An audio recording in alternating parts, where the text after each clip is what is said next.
Hey there, so I had microphone issues and none of the audio recorded on the first video.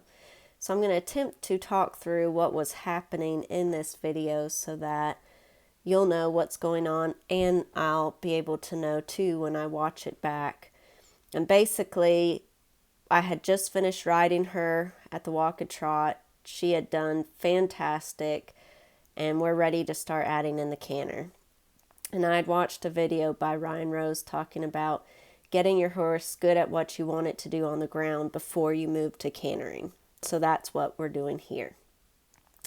And right now, I'm just starting out getting her to walk on the line. She's not been on a line this short. Normally when I lunge her, it's a much bigger circle.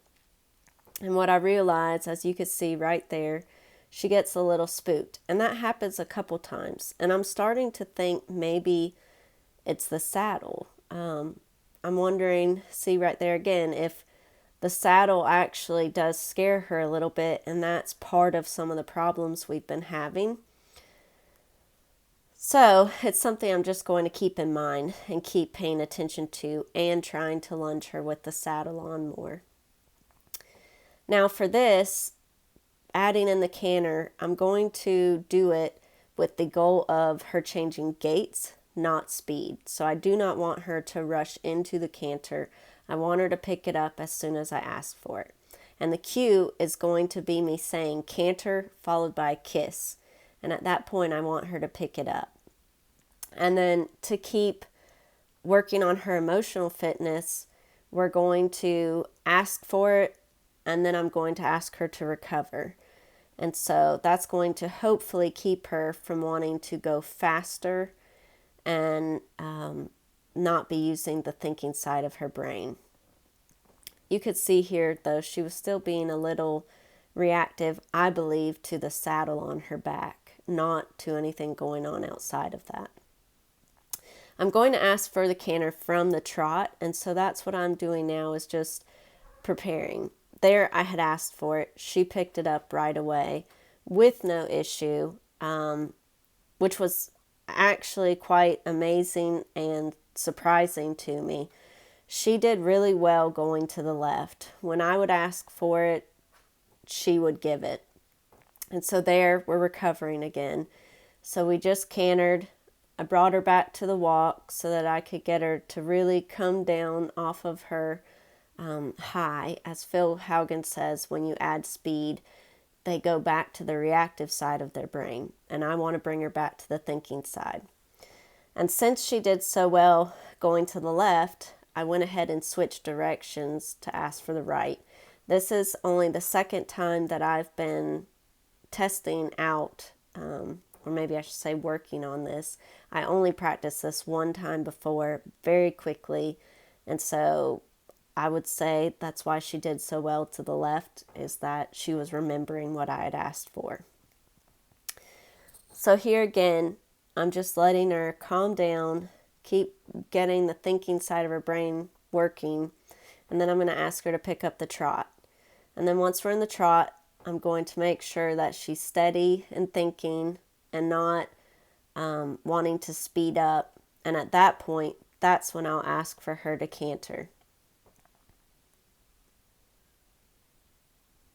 And you could see I'm trying to keep my body language very calm, not making a lot of moves.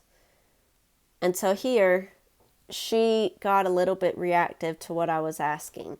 While she did canter, she started to balk at it a little bit, and that's where you saw her try to turn in.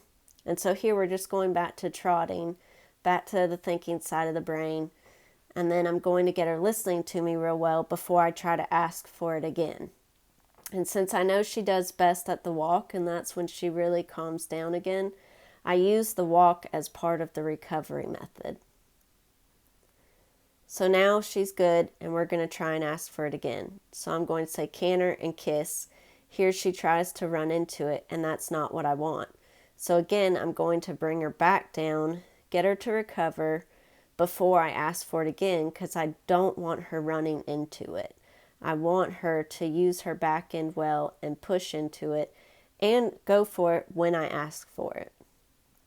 So now we're going to trot around again until I feel like she's ready to make that attempt.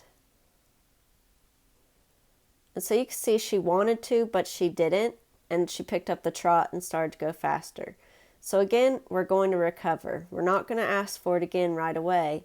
We're just going to recover again, and then I'm going to give her the cues and see if she'll pick it up right away.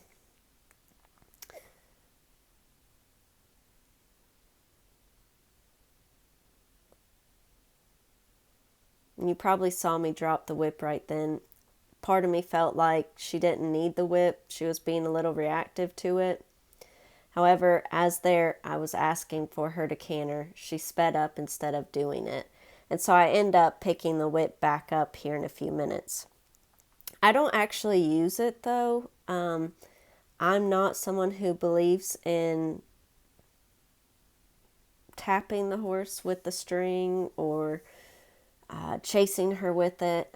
I really want my horses to be responsive to my voice and the cues that I'm giving them through voice commands. And so the whip for me is more as a tool that if I needed it, I could shake it around and have it make some noise or whatnot, but I don't actually touch them with it. And here you can see I picked it back up because with her, she was trying to rush into it. So I felt like I was going to need to actually use it to make some noise so that when I gave her the canter cues, I'll give a little extra pressure with the whip. And there, she picks it up.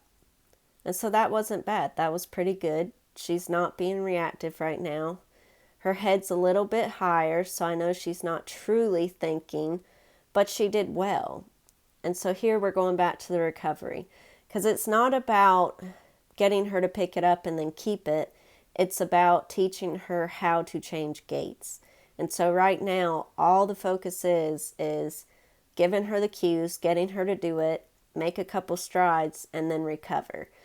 And it's working on her emotional fitness in this too, which is pretty much what I was working on with the trot. She would get very reactive and nervous when we added in speed for the trot. And I'm trying to teach her to stay calm when we do the canter.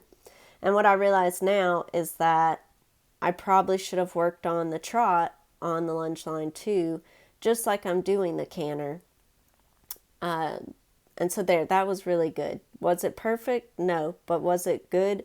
Yes. And she's not being reactive. She's doing really well. And so I'm actually very impressed with her and surprised by how well that she did this. And I'm not going to spend a whole lot of time working with her on it either. It's a matter of just introducing it to her without her getting upset or us having any issues, and then calling it quits for the day. The very first time that I worked on it, when I asked her to canter, she actually got very reactive and took off and dragged the rope out of my hands and just took off across the pasture. So the fact that she's with me today, has not tried to do that, and really has stayed quite calm for it all is such a big improvement. And so again, I'm just looking at this as baby steps.